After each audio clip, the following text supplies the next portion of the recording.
Hello, everyone, and welcome back to the podcast, where we dive into the pressing socio-economic issues in Papua New Guinea. I'm your host, Johnson, and today we are talking about the most critical challenges facing PNG today: poverty. Despite being rich in natural resources, a large portion of Papua New Guinea's population lives below the poverty line.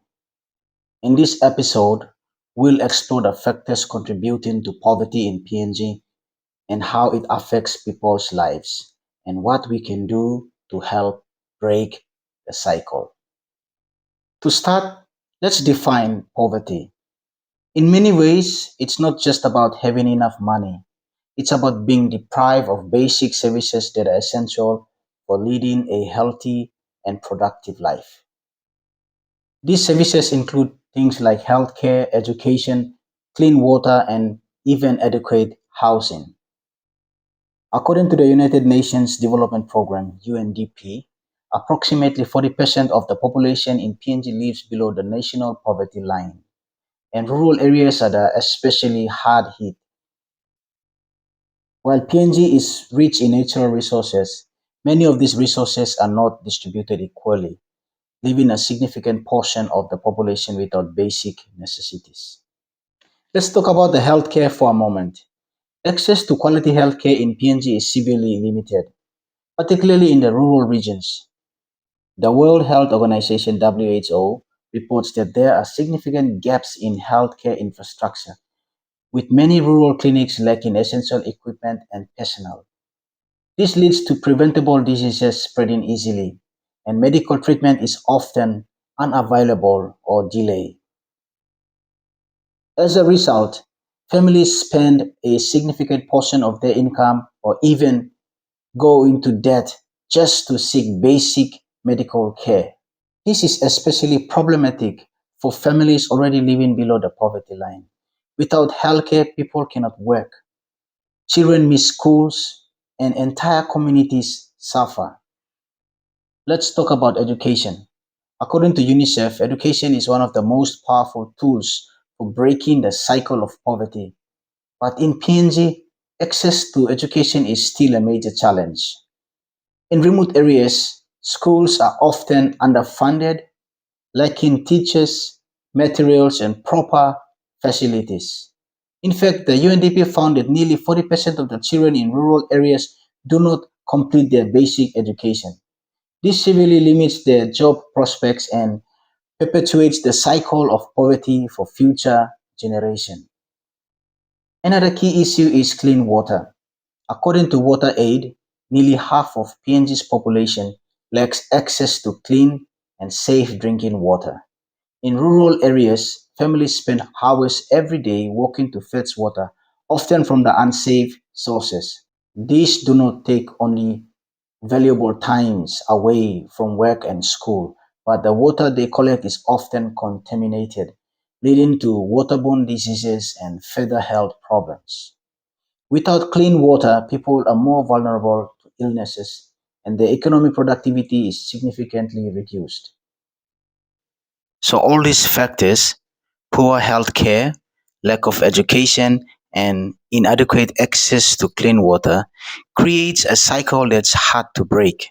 Poverty often traps people in a state of limited opportunity, and breaking free becomes incredibly difficult without access to the right resources and support.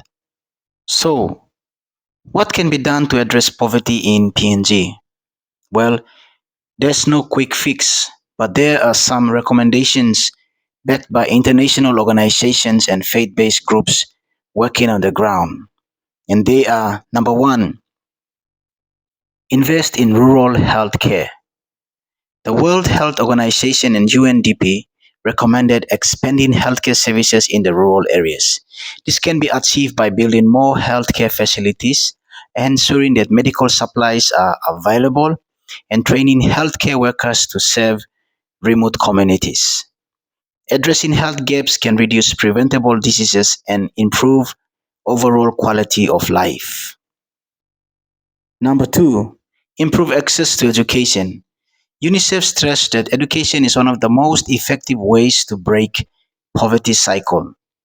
Investing in rural schools, providing necessary materials, and ensuring teachers are trained and paid fairly can provide children the opportunity to escape poverty and build a better future. Churches and faith-based organizations like the Catholic Church of PNG are also working to support education in the remote region through community-run schools and programs. Number three, focus on clean water initiatives. The World Bank and WaterAid have highlighted the importance of access to clean water. One way to combat poverty is by building sustainable water systems in rural areas. Community-based projects supported by NGOs and churches can bring clean water and sanitation to those who need it the most. Number four, economic empowerment and job creation. According to UNDP, empowering local communities to start their own businesses and create jobs is crucial to lifting people out of poverty. Microfinance programs, vocational training, and investment in small businesses can give individuals the tools that they need to become self sufficient. Number five and final one, government and community collaborations. Addressing poverty requires collaboration between government agencies, international organizations, local communities, and faith-based groups. Churches like SDA, Baptist, Salvation Army, they play a crucial role in supporting local communities through outreach programs, education, and healthcare services. It's essential to involve these groups in the development and implementation of poverty reduction strategies. Combating poverty in PNG will take time, but it's possible with the right investments, policies, and community-driven solutions. Poverty is a complex issue, but by addressing the root causes, we can begin to break the cycle and provide more opportunities for people to build better lives. This concludes our discussion on poverty in Papua New Guinea. Let's continue to raise awareness, advocate for change, and support efforts to reduce poverty in PNG. Thanks for tuning in today. Be sure to catch me on the next episode as we meet again. Thank you for watching.